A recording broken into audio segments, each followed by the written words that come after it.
This channel does not promote any violent, harmful, or illegal activities. All content provided by this channel is meant for an educational purpose only. খড়দার দুর্ঘটনা গতকাল সেই ছবি দেখে আমরা অনেকেই শিউরে উঠেছি আর তা ঘিরেই কিন্তু একের পর এক প্রশ্ন সামনে আসছে। প্রথম প্রশ্ন, দায় কার? ট্রেন হোক বা গাড়ি, আদতে সাধারণ মানুষের নিরাপত্তা এর সঙ্গে জড়িয়ে থাকে। তাই প্রশ্ন আমরা আরও একবার তুলছি, কালকের ঘটনায় যে চিত্র দেখতে পাওয়া গিয়েছে, দোষ কার? গাড়ি দুটিকে ইতিমধ্যে রেল পুলিশ বাজেয়াপ্ত করেছে, গ্রেফতার করা হয়েছে গাড়ি চালককে। কিন্তু প্রশ্ন হচ্ছে, দোষ কি শুধু ওই গাড়ির চালকের? রেল কি গাড়ির ওপর দোষ চাপিয়ে হাত ধুয়ে ফেলতে পারে? উত্তর চাই আমাদের।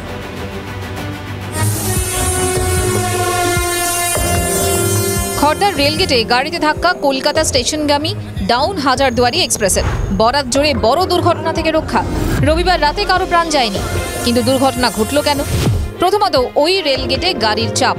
রেলগেট ফেলতে কাল ঘাম ছোটে রেল কর্মীদের। রবিবার রাতেও দীর্ঘক্ষণের চেষ্টায় রেলগেট ফেলা যাচ্ছিল না।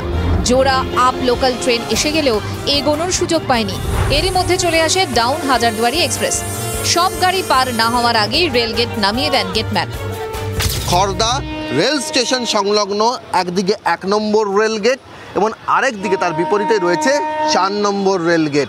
রবিবার বিকেলে 1 নম্বর রেলগেট খোলা থাকায় দুটো গাড়ি 1 নম্বর রেলগেট দিয়ে পার করে তারা চলে আসেন এই পর্যন্ত। কিন্তু এই পর্যন্ত এসে তারা আর পার হতে পারেননি, তার কারণ 4 নম্বর গেট, সেই 4 নম্বর রেলগেট পড়ে গিয়েছিল।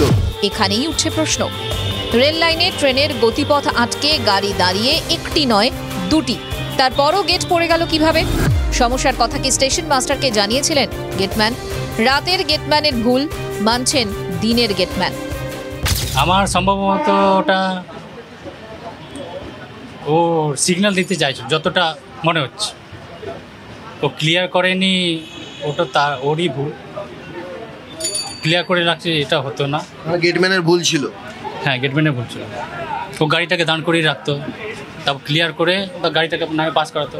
গাড়িটা লেট হলে কিছু হতো না। আপনাদের নিয়মটা কি?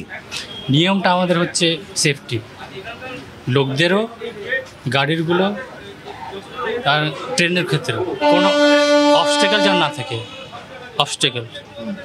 কোনো বাধা যেন না থাকে গাড়ির ক্ষেত্রে। একদিনের ঘটনা নয়, রোজ দিনই এমনটা ঘটে। আমরা তো রোজ যাতায়াত করি, দেখি রাস্তা দিয়ে একদিকে গেট পড়ছে, একদিকে গেট নেই, পুলিশম্যান থাকে না। নিত্য নৈমিত্তিক ঘটনা এমনভাবে রোজ দিন ঘটতে থাকে। সুরক্ষা, এই শব্দটাই কি ভুলে গিয়েছিলেন কর্তব্যরত গেটম্যান? রেল লাইন ক্লিয়ার না হওয়া পর্যন্ত রেলগেট পড়ার কথা নয়, রেলগেট না পড়লে সিগন্যালও গ্রিন হওয়ার কথা নয়। রেলকর্মীর দায়িত্ব কি এড়িয়ে যেতে পারে রেল? না, সমন্বয়ের অভাব নেই, কিচ্ছু সমন্বয়ের অভাব নেই। সৌরভ দত্তের রিপোর্ট, TV9 বাংলা। পাটুলির বেহাল ভাসমান বাজার আবারও নতুন করে তৈরির সিদ্ধান্ত কেএমডিএ। আপনারা জানেন, কোটি কোটি টাকা খরচ করে আবারও সেই বাজার সংস্কারের সিদ্ধান্ত নিয়েছে কেএমডিএ। বেহাল বাজারের পেছনে অর্থ খরচ কেন, এই প্রশ্ন আবার বিরোধীরা তো তুলবেই।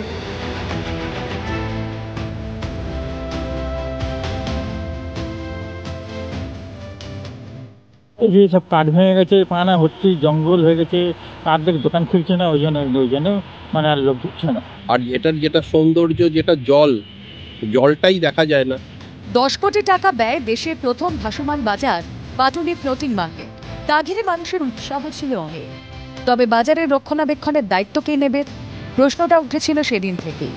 ধীরে ধীরে জৌলু সারালো বাজার। আর এখন কচুরিপানার ডোবা, ভাঙা কাঠের পাটাতন আর সার দিয়ে দাঁড়িয়ে থাকা নৌকার ছবি বলে দিচ্ছে কি অবস্থা বাজারে।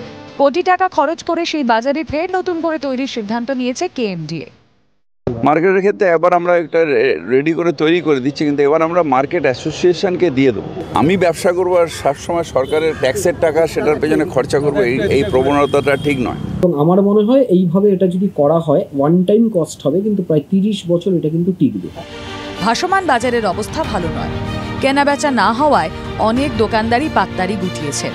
যারা আছেন তারাও চিন্তায় সংসার কিভাবে চালাতে পারবে।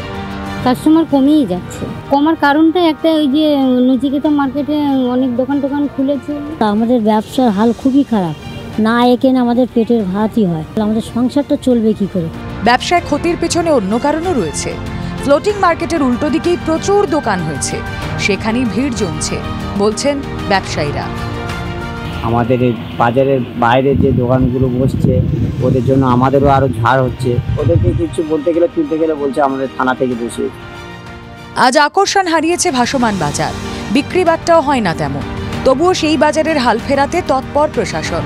আর এখানেই প্রশ্ন তুলছেন বিরোধীরা। কেএমডি এর বহু প্রকল্প যেখানে অর্থের অভাবে ধুঁকছে, সেখানে বেহাল ভাসমান বাজারের পেছনে অর্থ খরচ কেন? প্রশ্ন বিরোধীদের। কাটমানি খেতে গেলে তো ভাই এসব লোক দেখানো কাজ করতে হবে। এই মানে বহুল ব্যয় করে সৌন্দর্যায়নের নামে টাকা পয়সার পাবলিক মানির মিসইউজ। অর্থের অভাবে যেখানে বাজারের ব্রিজই সারানো যায়নি, জলও পরিষ্কার করা যায়নি, সেখানে কোটি কোটি টাকা খরচ করে নতুন করে বাজার তৈরির সিদ্ধান্ত কতটা যুক্তিযুক্ত, সেই প্রশ্নই উঠছে। শান্ত ভট্টাচার্যের রিপোর্ট, TV9 বাংলা। রাজ্য পুলিশের ডিজি পদে ফেরানো হলো রাজীব কুমারকে। লোকসভা ভোটের সময় রাজীব কুমারকে সরিয়ে দেয় নির্বাচন কমিশন, তাকে আবারও ডিজি পদে ফেরানো হলো।